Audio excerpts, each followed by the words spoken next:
know if y'all watch the news, but there was a fan that got into it with Mark Cuban, and he was yelling at the fan, and the fan got kicked out. That was me, motherfucker. Watch the news. Google me, bitch. And then I was with my buddy, and we both got kicked out.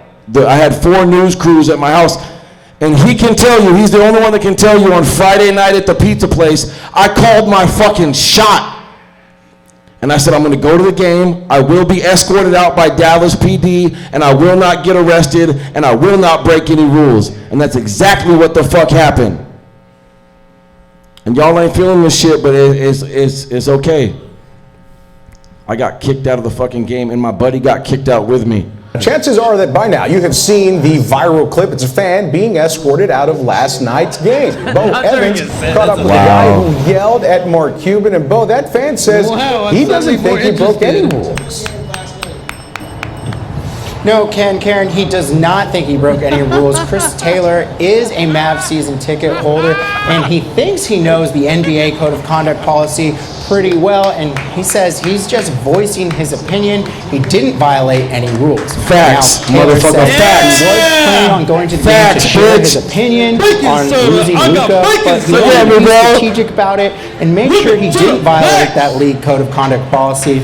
Ironically, he told me he didn't want to be thrown out of the game. He did admit he was loud the whole game, but he says 90% of the time he was just cheering for the Mavs. However, towards the end of the fourth quarter, while the Mavs were shooting free throws, he told me he thought that was the right moment to let his voice be like, fire Nico's bitch ass. I turned around at one point to our section and started doing this. Fire Nico.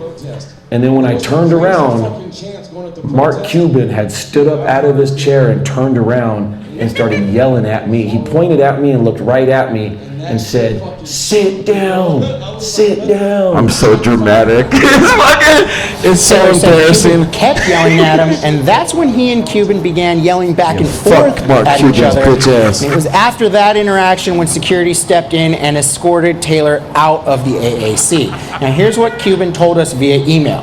I didn't care what he was saying. He was saying it the whole game. I cared that fans were booing him while we had the ball in crunch time or were shooting free throws. Bitch. The time when they should be silent or cheering for the Mavs. I had no say about who got kicked out. I turned back to watch the game. I spent about 20 seconds not one fucking time with him. Now, Taylor said he hasn't heard from the Mavs, but that he is Listen to me. worried that they he let me back in the building tonight, and I had them in fucking handcuffs because of my story.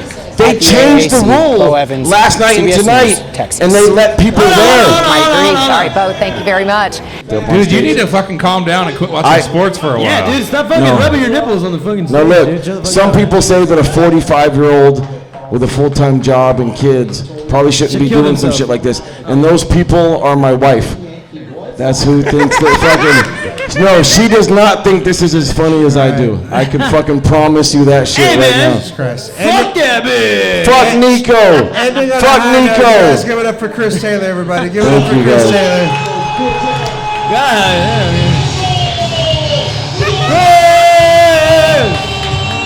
All right, we're gonna keep things rolling with the next comedian.